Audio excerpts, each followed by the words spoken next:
clean bulking is you want to, the idea is to eat a surplus of calories to put on weight, but as I said, but we want to limit the amount of fat that you put on. So, whenever you're trying to bulk, you can't put on weight without putting on fat. You can't. Like, as you said, there is no magic bullet. And that always used to be when I was working, I was in that industry in the gyms, it was, I want to put on muscle and lose weight. It's like, you just cannot do it. No, it's just, in the reality, and we know this because the elite bodybuilders that literally have to go on a stage in their underwear or bikinis or whatever, like minimal clothing to look lean every single part of their body. To get to that point with big muscles, they go through a bulking phase. Welcome to the ATP Project. You're with your host, Nicole and Steve, and today we're talking about me.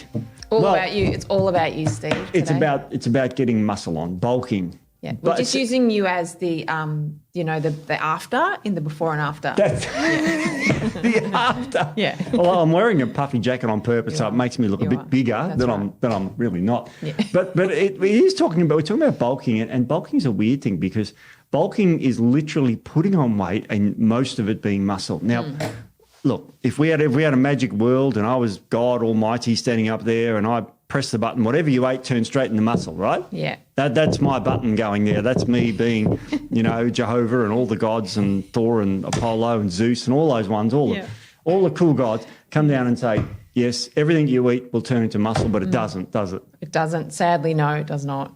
So today, now it is close to the middle of winter. It screwed up is. yesterday. You did. You put us way further ahead than we are. It is literally smack bang almost the middle of winter here. Yeah. It's July. Yeah. So most of the bodybuilders and people who are interested in their health are doing what we call bulking, which is putting on weight and most of it being muscle. Now, not all of it because there's just no magic pill for that, unfortunately. No. I wish there was.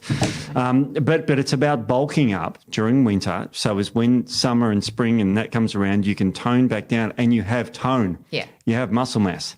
So it goes for men and women. Now an extreme version of this is the bodybuilders. Yes. Where they go nuts and they eat any sort of calories, 10 to 12 meals a day. We're not talking about that. We're talking about clean bulking today. Yeah. So clean bulking, what is it? So clean bulking, it basically it's a way to gain muscle mass without gaining too much fat. Good. At the same time. Too much, so we're going to talk about clean bulking. We're also going to do the distinction between clean bulking and dirty bulking. Just to show is that some sexual thing or not? Dirty bulking? I don't think so. I don't think so.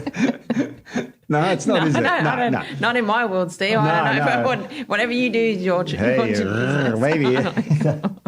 I got in trouble yesterday for doing a funny voice in the office. Can you believe that? You did get in trouble for that. Yeah, I know. It's a different world now, Steve. Unfortunately, you're just in the wrong world for you. I think you can call me a dinosaur. And that's fairly accurate. Yeah. Your idea. Yes. So clean and dirty bulking. Dirty bulking is different. So all right, let's sort of, what's the difference between the both? All right. So we'll break it down a little bit. So basically clean bulking is you want to, the idea is to eat a surplus of calories to put on weight, but as I said, but we want to limit the amount of fat that you put on. So, whenever you're trying to bulk, you can't put on weight without putting on fat. You can't. Like, as you said, there is no magic bullet. And that always used to be when I was working, I was in that industry in the gyms, it was, I want to put on muscle and lose weight. It's like, you just cannot do it. No, it's just, in the reality, and we know this because the elite bodybuilders that literally have to go on a stage in their underwear or bikinis or whatever, like minimal clothing to look lean every single part of their body. To get to that point with big muscles, they go through a bulking phase. There's some famous bulkers, Lee Priest, there was a Rich Piana who's passed away now. And Ronnie Coleman, who was the king of the kings. And they would gorge on all sorts of foods and that just to bulk up. And Lee Priest looked out of shape when he used to bulk because he would put that much fat on, but muscle as well. But so he would do like a dirty bulk. But we're talking today about clean bulk, which means you're still going to put a bit of fat on. You're still going to put a bit of fat. Just a little bit. Not everyone can look like me. That's right. Not everyone can, see. They can dream about it. They can dream about it.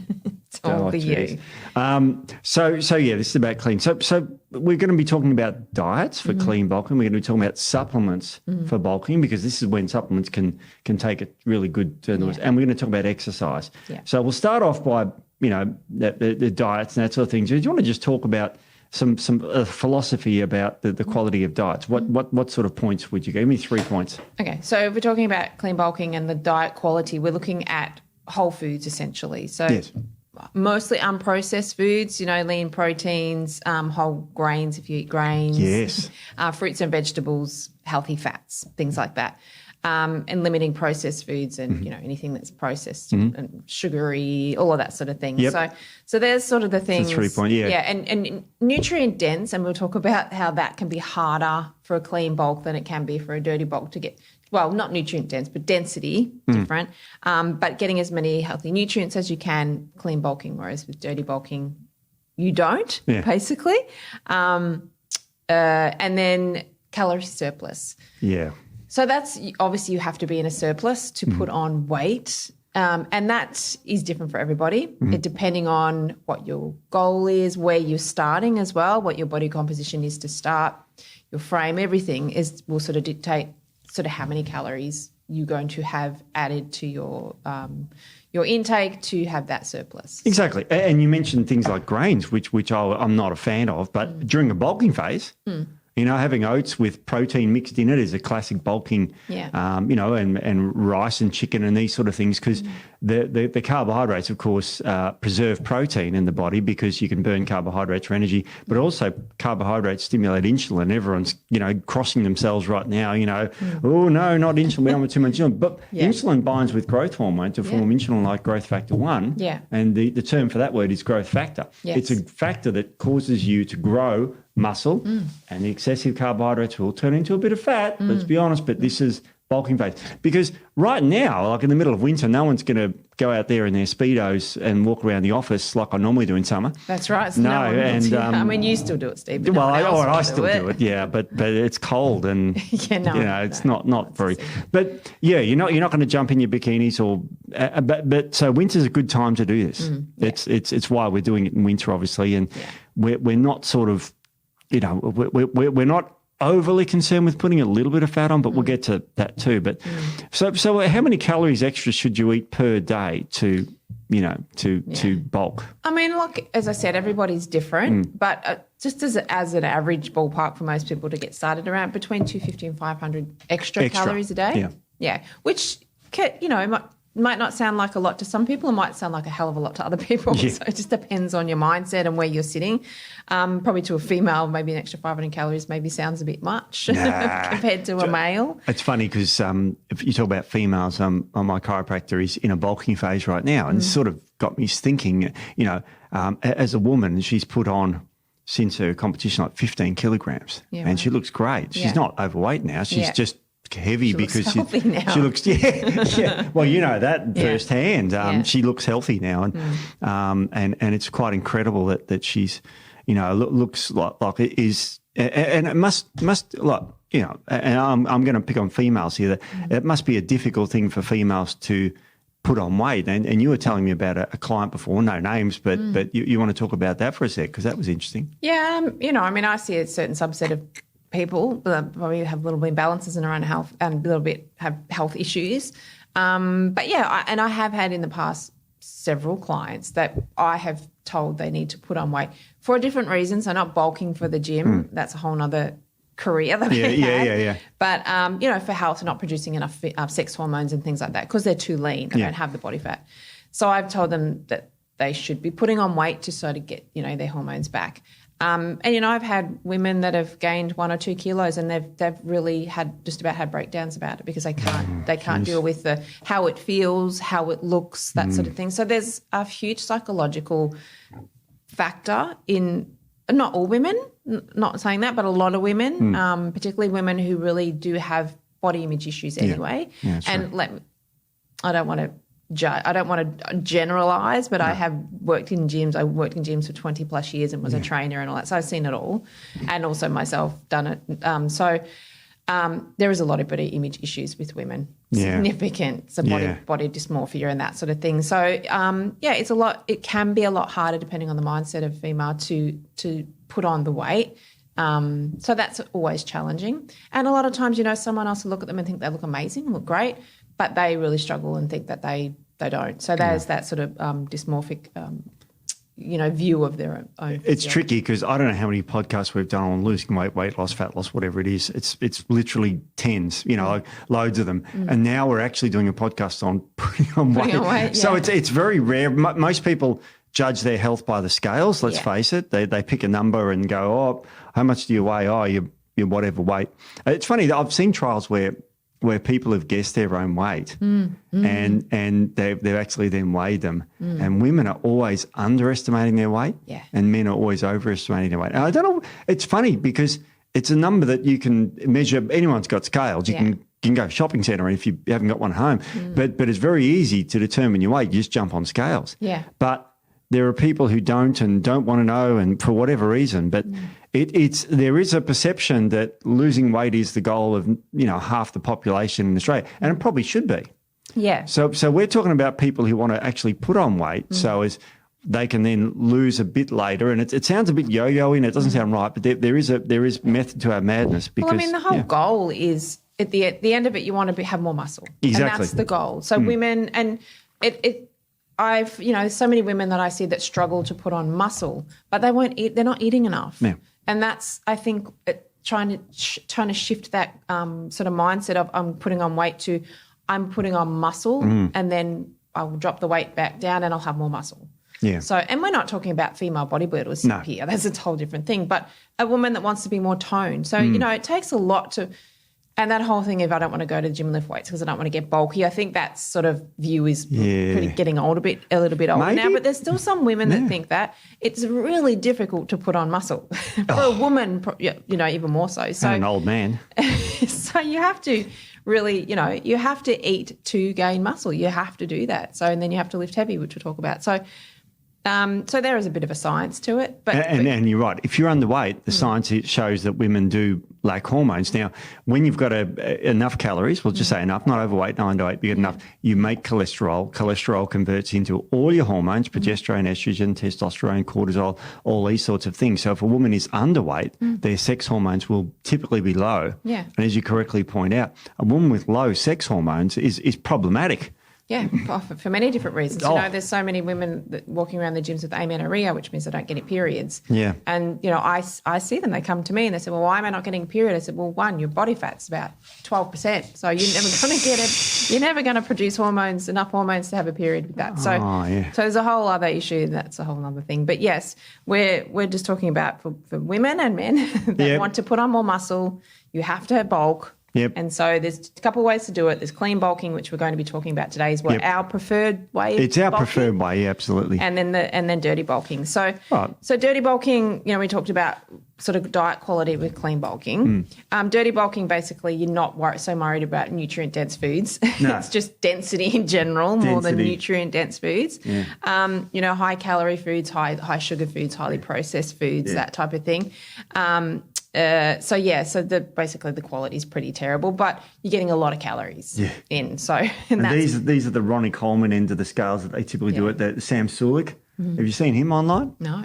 He's a younger guy, and he's kind of popular online now. And he does that sort of thing, and he's got terrible skin, but he shows himself eating donuts. Rich Piana, who was the most extreme of them all. Yeah. Passed away due to it in his 40s or something. He used to have, tubs of ice cream every night, Ben and Jerry's, full sugar, just to get the calories in. But he was at the extreme end. And that's the dirty bulking that we're talking about. Yeah. We're talking about eating quality food. So all right. So what are some of the pros of what are some of the pros of this method and the cons? Let's talk about those. So let's talk about the pros of dirty bulking first, because we'll get that out of the way. Yeah, let's get we'll talk about the elephant in the room. Talk about. So the pros of dirty bulking would be for somebody who's what they call a hard gainer. Yep. So really struggles to put on muscle, put on weight. So for them, having the really high calorie, high density food can be really helpful for them to actually put on the weight. So, obviously we'll talk about the differences with the clean ones, but if you're clean bulking, you're still eating a very clean diet. You're just trying to increase the calories. Yeah. So there's that. Dirty bulking, again, you don't have to have as many as much food because you get that calorie density from smaller amounts of food. Yeah, you eat the Fruit Loops, and we're talking about the milkshakes and with the high calorie chips and kebabs and just breads and just whatever. Yeah, it's just calorie. The ice creams, exactly. So there's another advantage. Well, that's the other advantage. Good. Yeah, it's fun. So, who wouldn't want to eat that stuff all day? And you can eat a lot of it because they're designed to be highly palatable, these foods. They burn off very quickly, like the high carbs and things like that. So you can eat more of it. So there's that. So they're pretty much the pros we could find. That's a pretty good, giving someone a license to say eat whatever the hell you want is a pretty cool license. Yeah. If you've got, I'm not a fan of this either. So, but let's talk about the pros of that. That's a really liberating. Don't worry about what you eat, just bulk up but then you got to. Later on, it'll catch up with you. We'll talk about that later. But exactly. Okay, so what are some of the cons? The con could be like the flip side of the fact that it's really fun and you can eat whatever you want. Is that you're eating whatever you want for so long, then you start to feel terrible. Yes. So, if anyone knows if they eat, it's just a small thing. If you eat a poor diet, you lack energy, you're getting the blood sugar spikes and drops. Ugh. You're getting this inflammation from these foods, which causes a lot of fatigue. So you do feel pretty crappy after a while. So that's one of the cons. Well, also the con is the part of the bulking process is going to the gym and working out hard. Yeah, that's right. And if you're eating crap food, exactly.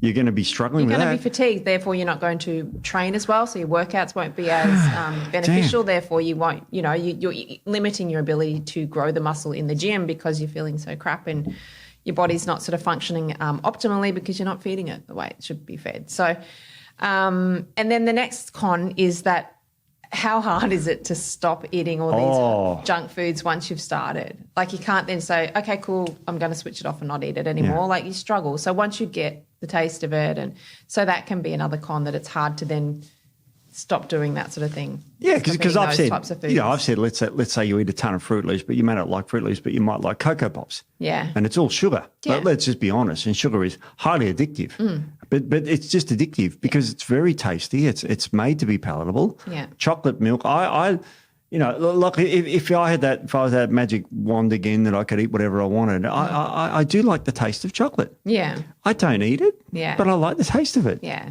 So it's like, yeah, that would be fun to eat. I don't eat it, but it would be good to eat. Yeah.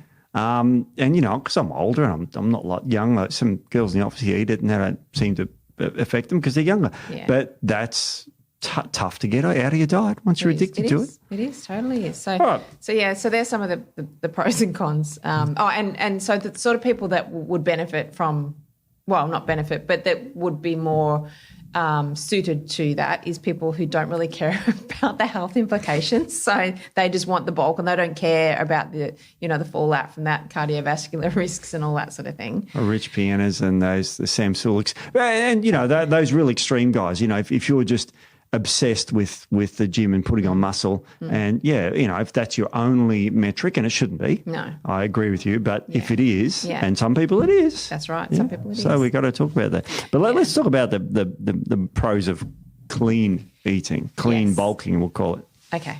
So the pros basically are that you're going to be a lot healthier. Yes. Okay.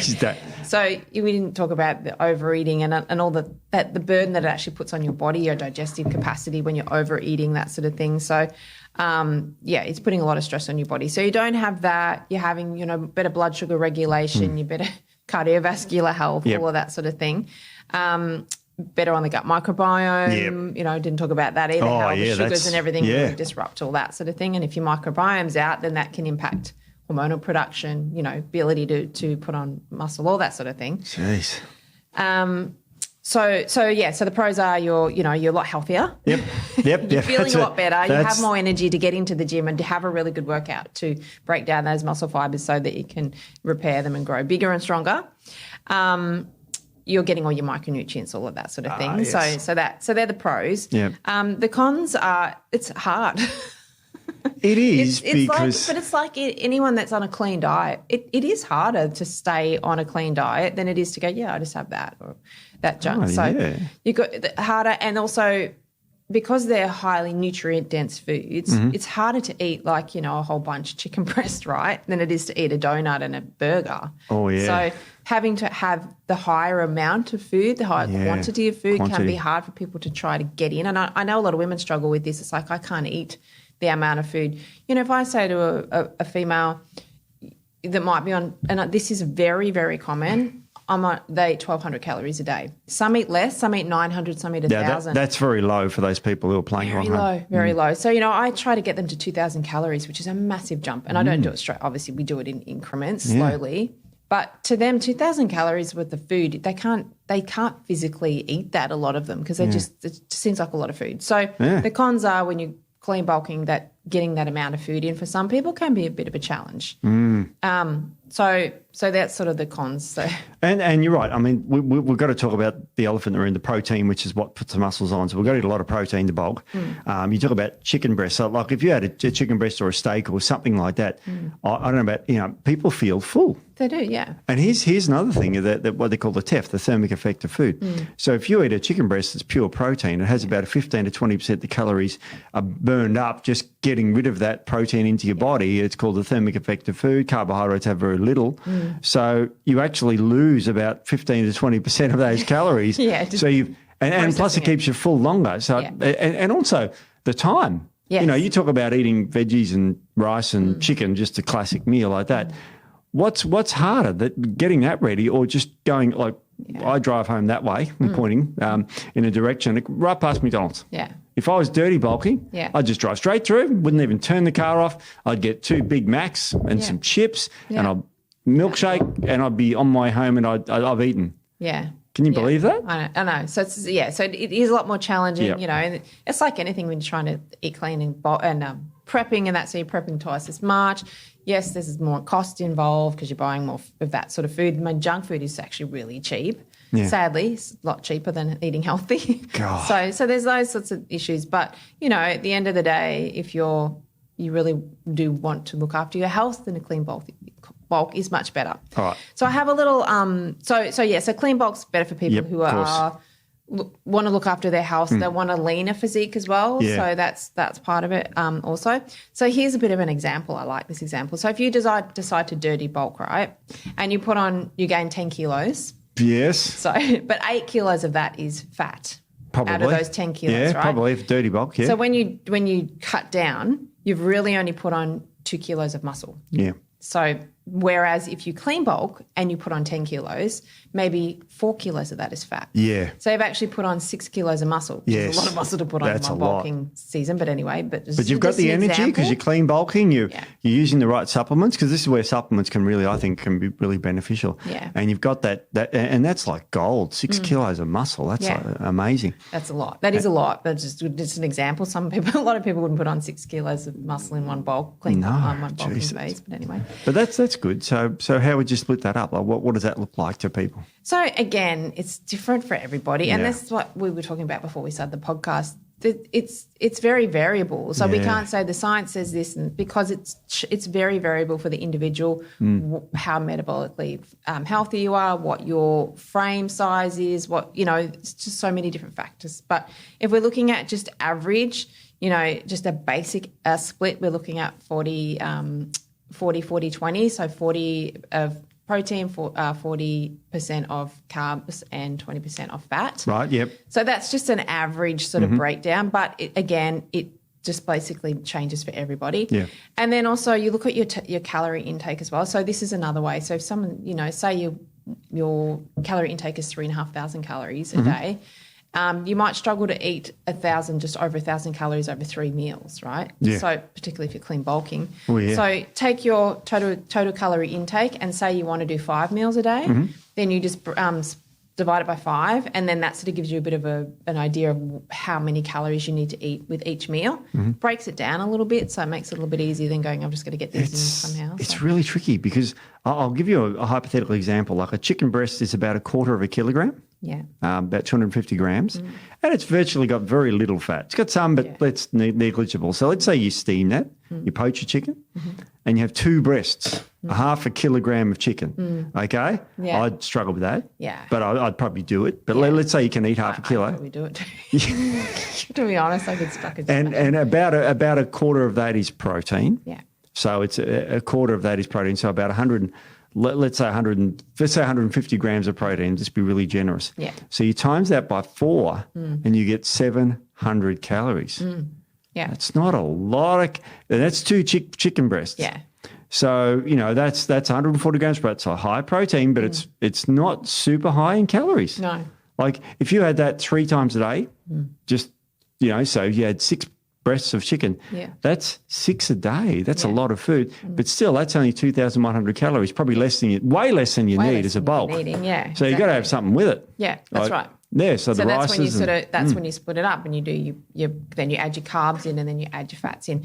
And you can change it around depending. And and the other tip is if you're really struggling to get the calories in, you can add more fats. Yeah. Because fats are obviously more calorie dense, 9 calories per gram compared to 4 for protein and carbs. Yep. So you can add some more fats, healthy fats, add some more avocado. Oils is always a good one to add because it obviously doesn't fill you up, but you can put some oils on your food. Yep. So that's another way to sort of pump things up if you really are struggling. Yeah. But making sure you just got to make sure you get that protein. The protein, as we've talked about, everything else revolves around the protein. Yeah. But when you're bulking, the carbs are really important too. Well, we love our Ronnie Coleman where we were looking up how much he used to eat. A comical amount. Comical amount of protein. And you have to guess what that is because a comical amount in his shakers was, and I guessed about 5 scoops. That's a comical amount, isn't it? Yeah. And let's say he had 30-gram scoops of protein. Yeah. So his 5 scoops of protein is 150 grams of protein. Yeah. So that's much easier to consume than 2 chicken breasts. That's right, yeah. I'd have to say that most people, women, can probably have 150 grams of protein in a shake form. Yeah. All right? It's ludicrous. And look, we sell protein, right? So we want, but we're talking food primarily here. The subs will come in later. There is a role for them here, I think. Definitely is a role for them. And protein powders is definitely is a role for that too. Absolutely, because you're going to struggle to bulk this. Yeah. But I want to hit you up with a word, and it's called mammalian targeted rapamycin complex 1 and 2. What the hell's that, and why has that got to do with our bulking thing? What we want more of that, don't we? We want more of that. So this basically this is the growth pathway. So we've talked about this before. We have K and we have mTOR, and they're like one side of each of the seesaw. Yep. One is the growth phase. One is when we're in sort of that starvation phase. I was explaining it to Beck the other day. Yeah. And just a few months ago now. And I said, it's like I'm the mTOR guy. I'm the one that provides the money, and you're the one that spends it. I love it. And it's highly. Yeah. But she earns money too. She's got a job, she's nurse. I was just joking. Yeah. But that's the way I explained it to her, just to have a bit of a dig as well. It's kind of true. She does spend a bit of money. Yeah. We love our Beck. Beck's living the life. That's living the life. Loving life. Yeah. So basically it. Okay, we want to break it down. It promotes cell survival through the upregulation of protein and lipid synthesis. Right, so it makes proteins. This is makes proteins. Yes, so that's what we want. When nutrients are abundant, Yep. that's when mTOR kicks in. Yes. So you need to have the nutrients in there for this pathway to be switched on, Yep. which means eating. Yes. So we've talked about in the past of people that eat all day. They're not switching off their mTOR because we want it on and off. But when we're in a growth phase, someone's in a growth phase, we want more mTOR activation. So it's switched on with the availability of amino acids from protein. Yep. So mechanical load switches it on. So the strength training, resistance training. Oh, yeah. Glucose levels, so your insulin from your carbohydrates, that type of thing. Inflammation, growth factors, all that sort of stuff. So that's absolutely. So and this is where amino acids like the branched chain amino acids come in because they're leucine, isoleucine, and valine. Valine stimulates insulin, and everyone thinks protein doesn't stimulate insulin, so it does. And you don't want too like these aren't branched chains, but I know a lot of people who just sip on branched chains all day. All day, I know, and they're having insulin they taste issues. Good. Yeah, I know. Yeah, who spoke to someone yesterday that was shocked with that. Yeah. Wouldn't we be surprised that didn't think about, that you're having a lot of branch chains that you're actually spiking insulin a lot. So. Yeah, and you're spiking insulin, you're spiking mTOR. Yeah. So during the bulking, so as far as this next hour of our podcast goes, branch chains are good. They're great, yeah. Upon them. we're not anti-branch chains. I mean, they're literally 3 essential amino acids. Yeah. They're not, we kind of like them amino acids. They're essential. Essential, yeah. There's 8 essentials, 9 essentials, and you've actually got to have the branch chains. Yeah. But what we're doing is we're spiking them in the body to actually, drive up mTOR so we can grow. We're using them properly rather than just willy-nilly having, and I have had clients that have a lot of branch chains that don't need them. Yeah. They're not training, or they might train a little bit, but then they have them throughout the day. Yeah. I'm like, no, that's not how you use branch chains. No, it's not. Yeah. Unless you're bulking. Unless you're bulking, and then you do. Drink them. Yeah, well, you drink them, like I actually drink them before I exercise if I'm exercising in the afternoon because, it's not stimulatory, but, plus I'm not, I know I've just joked about it, but I'm not a muscly guy, so I don't have too much mTOR going on, so I can spare a little bit of that. A little bit, yeah. So it's good, but the mTOR is good. So all right, we'll talk about branch chains. What other supplements are great for growing then? Just a couple, like what broad groups, then we'll narrow it down. Well, I mean, a protein powder, obviously. That's an easy, we want to get the protein in, as we said. It's got the calories and it's liquid form, so it's really easy to take in. It's really easily absorbed and assimilated as well. So even people, having a lot of protein, you really might struggle to break it down, particularly if you have suboptimal digestive function. So that's another thing you want to make sure you've got good levels of stomach acid when you're increasing your protein levels, protein intake with foods. So you want to be able to break it down and assimilate and break down the proteins into amino acids so your body can assimilate them. If you're not breaking them down, then you're not getting the full benefit of that. But protein powders are easily absorbed and assimilated, so that's another. So you can have them between your meals, and if you don't want to have 5 full meals, creatine. Obviously, we can't really say enough about creatine, can we? That's so good for all sorts of things, and that's one of the supplements here that you could take. I don't know if you're bulking or if you're living or if you're a woman or you're a man, you're anything. I'm a big fan of it. Oh, I take it every day, whether I'm training or not training. It's normally in there, but it's not today. I put a Yippee in there. It's one of our older products because I found something that covered. Oh, did you? Yeah, buddy, I'm all awake now. So it's but creatine is great. It also is good, of course, when you exercise to push yourself harder, so as you can actually get more out of your workout. Because we haven't talked about exercise yet, but it's coming. I can see it on the list there. Yeah. So creatine and protein powders. There are protein powders around that where you can add things like carnitine in there. Now, carnitine is a fat loss sort of amino acid complex. So keep an eye out for those. And some of them have protein powders and they spike it with branch chains. Yep. Because that will stimulate the growth even further than just the protein on its own. Yeah, exactly. And I'm also a big fan of, and you are too, is keeping away from artificial sweeteners during this time because otherwise you destroy your microbiome. Exactly, yeah. And you need all your digestion power you get because you're literally overeating. Yeah, that's right. It's exactly what you're doing. Yeah, so you're trying to, you just want to have the best digestive function, the best gut health that you can have so that you can get all the benefit from the clean bulk that you're doing. Getting a complete protein powder. It's got branch chains in it.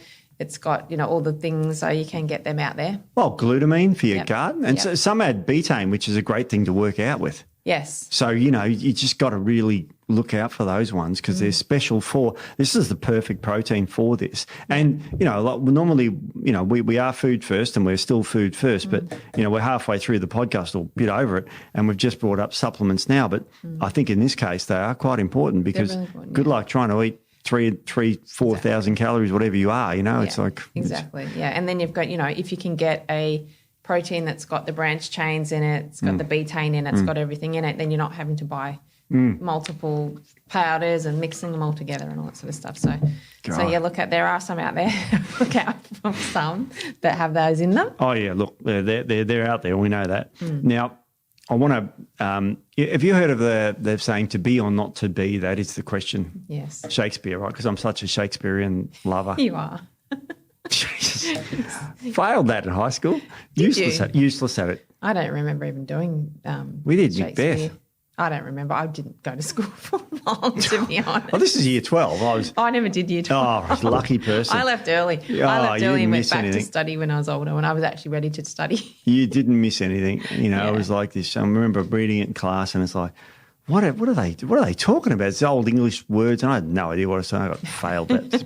But there is a thing, to be or not to be, and I think it's from one of the Shakespeare mobs. But should we do cardio or not do cardio? To cardio or not to cardio? I know. Did you like that lead-in, Steve? It was so brilliant. good at that. I'm so good at that. Awesome at that. I know. So this is the thing, obviously, because, cardio burns calories, right? So It does. We're trying to bulk. You don't want to be burning as many calories. So some people think, do I even need to do cardio when I'm bulking? Yeah.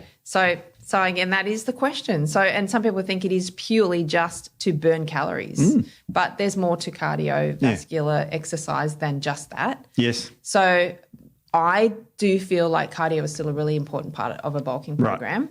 So, but you just want to limit your cardio, doing it a few times a week, not too long, 20 to 30 minutes of sort of moderate sort of state cardio. You don't want to be going obviously too high.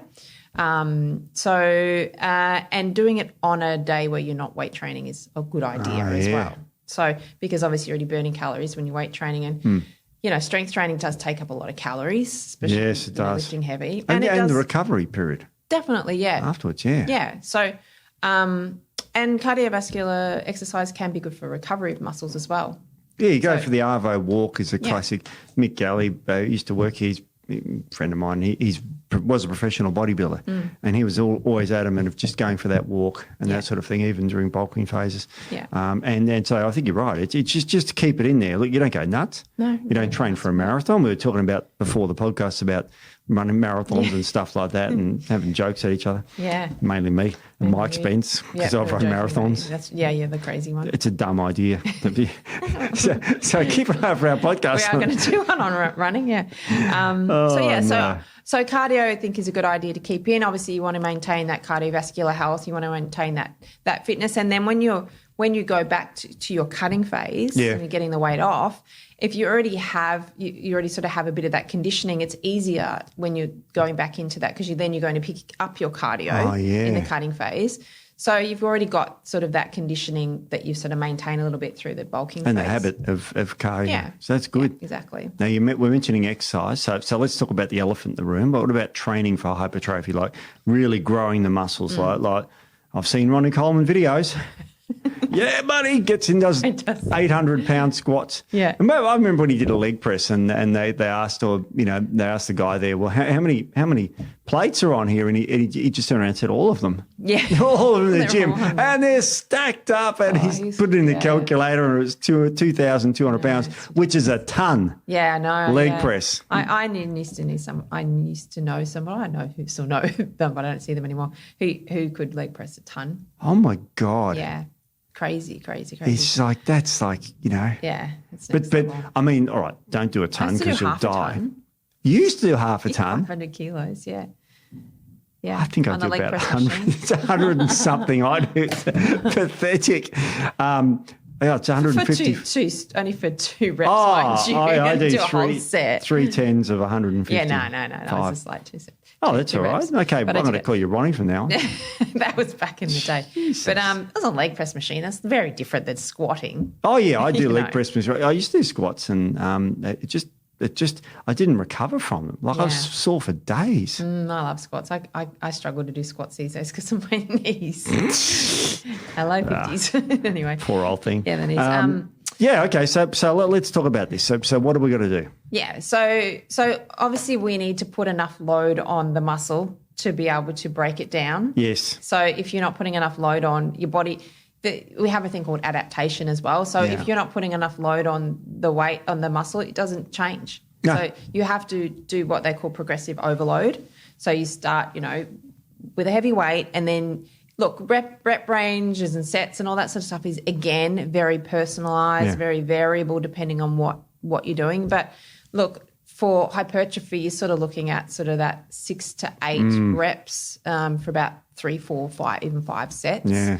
So, and then you're progressing your weight, obviously, as you go. So, again, as your body adapts, you have to add more load and then more load and more load. So, and Platts, who is a famous a bodybuilder from my era, 80s, blonde guy. Yeah, I know Tom Platz. Yeah. Of him, I know of him, not you know him, eh? No, yeah. I don't. Oh, he's still around. He's not competing. He's about my age. He's pretty old. Yeah. But he was a keen one of going to failure, and I mean failing.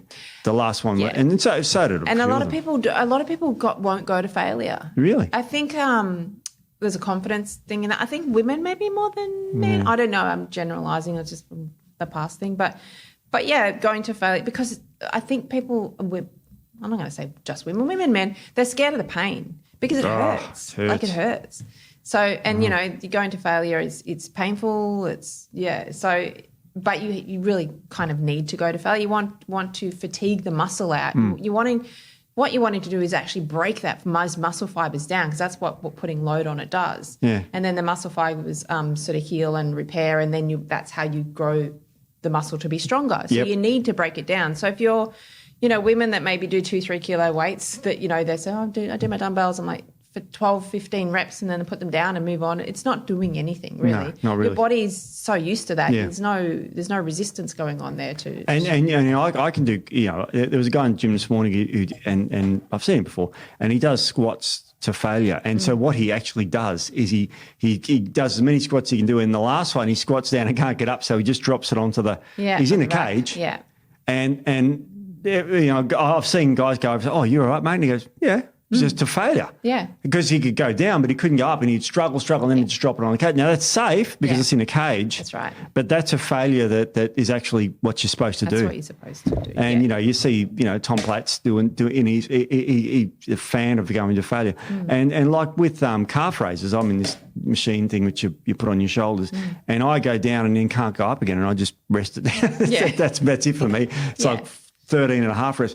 And I do count. I try and get to about 8 to 10. But the first set, you might be able to do 10. The next set, you might do 9. The next set, 8. So people say, I do 3 sets of 10. It's like, well, I know. Muscles can't count. And that's why I say it's very variable. So if I sat here and said, you've got to do 4 sets of 6, for each muscle group or whatever, it's very sort of strict. So, and that doesn't work. So, I now, when I train, I don't even count my reps anymore.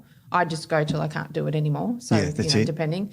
So, and I might do four reps of something. If I'm doing something really heavy, I might do 12 reps of something before I go to failure. So the whole goal is to break down the muscle. So just break down the muscle. Don't worry about, okay, well, I've done my 6 reps. Now I'm done. That's it, Oh, 6, good, done. Yeah. I could have done another 3. Yeah. And then you're never going to know if you've got the right load on there, because if you're only going to 6 where you could have done 9, well, the load's not enough. And we're talking about bulking here. We're not talking about keeping toned in this. This is. So people are going to write it and go, oh, I go all right, and I do 4 sets of 10 or whatever. Yeah. It's like, but this is bulking. We're bulking. We're trying to grow the muscle as much as possible. So if you're doing a clean bulk, as we say, what's the point of doing that bulk and adding all those extra calories in if you're not going to utilize them to grow the muscle? Exactly. So you may as well not put the extra calories in there if you're not going to, train to grow the muscle. And on that, like I know, because you're a personal trainer as well as a naturopath,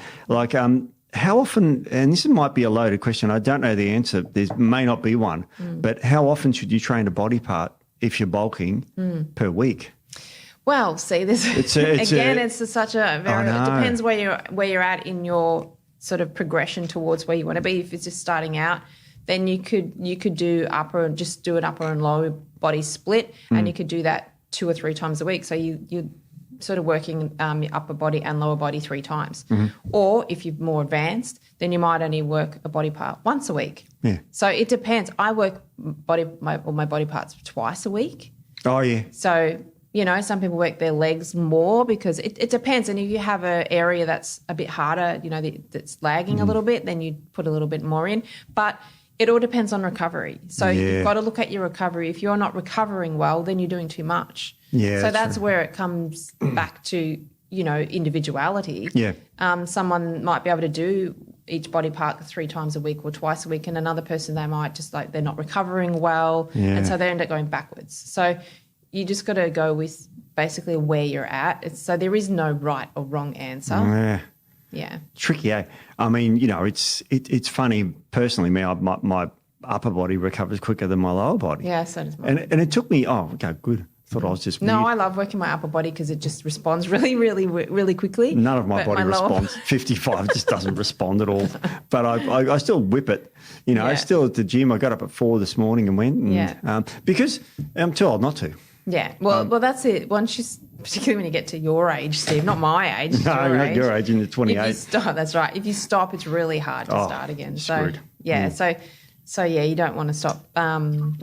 But yeah, it depends. It depends where you're at. It depends if you're more inexperienced or if you're starting out, if you're a beginner, if you're intermediate, if you're more advanced. Obviously, you know what you're doing anyway. Yeah. But that's where there's so many variabilities. So as long as you're, putting on the load, fatiguing out the muscle, breaking down the muscle, and then the muscles allowing that repair and that regrowth, so the recovery for your muscles to repair, then that's kind of your aim, and that you're putting on the weight. Yes, the weight. And you're putting on the healthy weight. Yeah. You're not just stacking on the fat because, as we said, as soon as you cut down, you're getting rid of all that fat. So you haven't really grown much muscle. We got to do a podcast on cutting. I just realised now. We will actually. We're making all these people put on weight and everything, and then leaving them. Like, see you guys. That's up to you. Yeah. I'm going to give you a phrase, and I want you to elaborate on this. What about compound lifting? What the hell is that? So compound lifting can be really good, and it's really good for, I guess, beginners as well. I shouldn't say beginners because it can be quite hard to do. Yeah. But it's a good way of working all your major sort of muscle groups. Yep.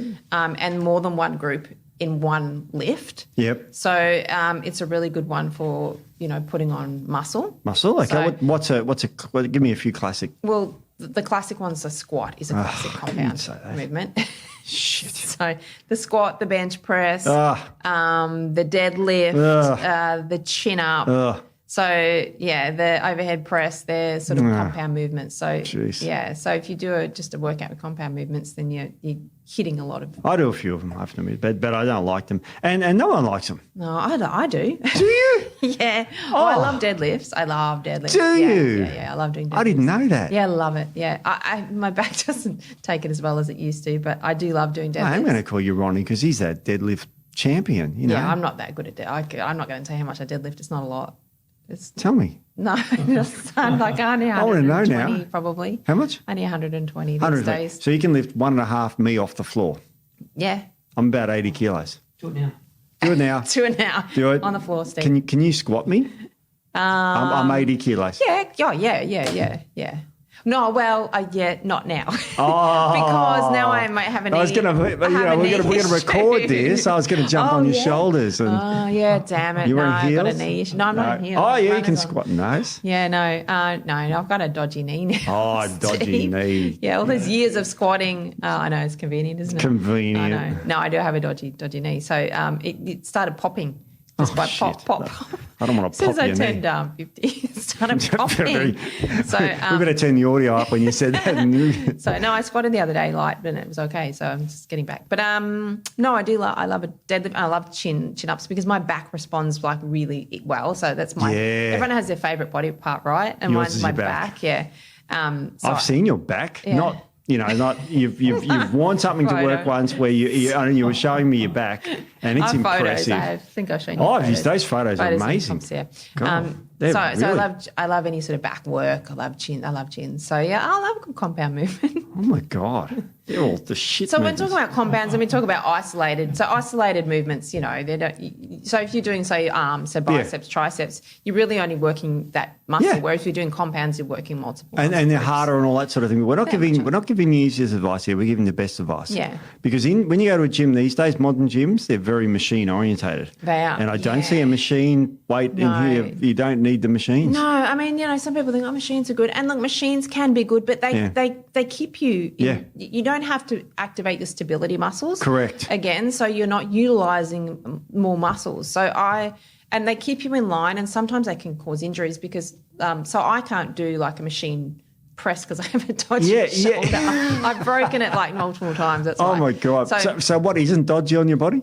No, well, this is the years of riding horses and years of weight training. The horses, So I've broken lots of bones and things, but I can do, bar presses and dumbbell presses, but I can't do machine presses because it locks me into a position that hurts too much. So machines, look, they have their place, but I'm kind of old school of like, you know, barbells, dumbbells, the free weight type stuff. So Love it.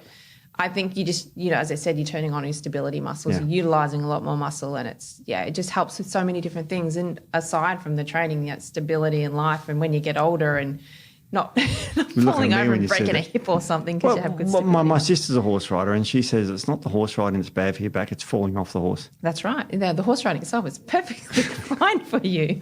And boy, have I fallen Her off horse many times. She's got 16-something hands, her horse. Does she? It's massive. Wow. And it's scary. Yeah, I used to have a horse that used to throw everybody off that got on his back, including me. Every single person that ever got on his back, that's what called pig brooding. I know pig brooding. Just like blow buck, and then he'll just the whole way and just buck until he gets him off, like a rodeo horse. He was great. So great. I used to go flying over. I've gone flying over his neck. I used to do eventing, so which is people who ride horses would know like what eventing dressage is. and So it's three elements. So it's dressage, show jump, cross country, and show jumping. So the cross country, you go full ball over these ridiculous jumps, and there's jumps called the coffin and all that sort of stuff. And sounds awesome. my horse would bowl up to the thing and then stop, and I'd just go stop. I landed in the coffin once. That was great. So, awesome. Yeah, I know. So it's good times. Well, there is this thing called physics where, Newton's third law, where something will go until it's as an opposing force acted upon it. So the horse stops because it's friction with the booze, but you keep going. You just keep going. Yeah, and he'd put his head down as well, just so I'd get that good flow over. Yeah. I've seen that in the Olympics. Oh yeah, it's pretty common. And just knocked my pen over. But yeah, look, it's incredible. But these back to what we're talking about. Back to the compound exercises. I mean, you know, the squat, the bench press, the deadlift. I reckon if you did these. The ones you've mentioned are absolutely incredible. You get a great workout just on those. Yeah, definitely. Because, when you do a squat, for example, the weight is up high. It's on your shoulders. You've got on your back, your shoulders here. And when you squat down using your bum, your hamstrings, which used to kill me, your quadriceps. Quadriceps have 4 muscles. Yep. Quad bike, quad. So they're all stable and all that sort of thing. And so, yeah, it's a really good exercise. You're also using your abs, your lower back, you're like just tensing your lower back, your upper back. So you're using a lot of muscles. And it sucks. It does. I've never liked squats. So I have to be honest, I never liked them. I'd rather have my 2 front teeth pull out and squat these days. But I mean, look, I'll be honest with you. Normally I do the stuff that we talk about, but yeah, look. Anyway, we're given the advice and the best advice and that sort of thing. So what else? Let's sort of sum this up because we're getting a little low on time. What sort of tips would you give to someone? Let's start with a woman because men bulk up. It's like, I want to put muscle on. Go away. Yeah. But for a lady, what sort of tips would you give them generally? Like, a few tips. So if someone that's not competitive bodybuilder or body sculptor, this is the average Joe six pack. Yeah. So I guess the message is we're trying to get across. Well, for obviously the professional bulkers, they know what they're doing, but for women that, they want to put on muscle, they want to be more toned. Toned is a good word. Be toned, right? Yeah, everyone wants toned. So they're just continually eating less and exercising more, lots of cardio, and they're like, I can't put on the muscle. You need to eat to put on muscle. You need to eat in surplus to put on the muscle. So then when you take the fat off, you have more muscle underneath. That's kind of the thing. So you have to get around that sort of, I don't want to put on weight factor. And that's really challenging. And look, I've been there when I used to compete. Then when I finished competing. Oh, you were super lean. I was super, super lean. And I was lean for a long time. Like I'm talking super, super lean. So when you put on any body fat, I mean, I'd put on a couple of kilos and I would feel terrible because you're so used to feeling a certain way. And I know that women can struggle with that sort of thing. But what you have to remember is you're actually trying to grow muscle. So the body fat is only temporary. And then when the body fat comes off, you have the toned look that you want. So you've got to get your head around that, and eating is helping to grow things. It's not just putting on weight and that's it. It's for a purpose. Yeah, exactly. And we've seen it before. People do it. And, as I said, my chiropractor is a woman in her 30s. She bulks up and then she trims right down and she looks amazing, and so trust the process. Yeah. And don't let your happiness be dictated by a number on a scale in this case because it's going to go up. Yeah. And I guess the other thing I have to mention too is make sure you can't go into a bulking sort of phase if you're not metabolically healthy, because you're going to create more problems and you probably won't be able to get the weight off. So this is for people who are quite metabolically healthy, so that they can go and do a bulk and then they can get the body fat off without too many problems. But if your, metabolic health is pretty not great, then you're going to struggle. So, for women who are like, I don't have enough muscle to and they have a lot of other issues, just probably bulking is probably not the thing to be doing it. And you need to see someone like yourself, Nicole Brown, naturopathy. Google it if you want to see Nic or a naturopath or anyone. Just get to see someone like that so you get all this straight, because this is it's not like the old days where we just go and gorge on whatever crap we do. You have to do it properly. It's a bit of an art to it. There is. And, you want, obviously, the main purpose is to be healthy, longevity, that sort of thing. So to do a clean bulk is just a really good way to actually get the muscle on. You don't want to be putting all that crap in your body and dirty bulks. And, if you're a professional bodybuilder that just wants the mass, obviously, whatever, you know what you're doing. But for the average person, a clean bulk is a much healthier way, sustainable, long-term for your health and for your body composition as well. To do a bulk is do a clean bulk. So and this might be for more women, but what I see is, in the spring magazines, they say tone up for summer. It's like, well, what did you do in winter? Yeah, that's right. And everyone sits down and eats comfort food in winter, right? Yeah. So like, I'm all covered up. No one can wear the big coats and the big clothes, and so eat the comfort food. So why don't you eat the healthy food in a surplus? Yeah. And then when it comes towards the end of winter and you're starting to, it's getting close to swimsuit season is starting to get the weight off. Yeah. Then you've got healthy fat gain, not unhealthy fat gain. It's easy to get off and you've got the muscle underneath. I have a saying that muscles are curvy as well. There you go. They are curvy. Curvy. Yeah. So really, this is good, and also look after your tendons and ligaments when you're bulking, because you're going to be putting stress on your joints and that. Thing, I forgot to mention that earlier. Yeah. But and just get the mindset right that this is a process. You're not measuring the end goal in a month. It's 6 months. Yeah. It's a long-term process. A short-term loss for a long-term gain. Yeah. Yeah, that's great, Nic. Well, I think that's about all we've got time for today. Yeah. All right, well, that's good. That's how interesting. Yeah, like a good bulk. I'm always... I'm in the bulking phase at the moment. We're always in the bulking phase. Yeah, I know, right? God. All right, well, we'll see you next week and we'll talk about cardio, I think. Yes, go the other end of the scale. Of course. Yeah. All right, see you next week. See you guys. Bye.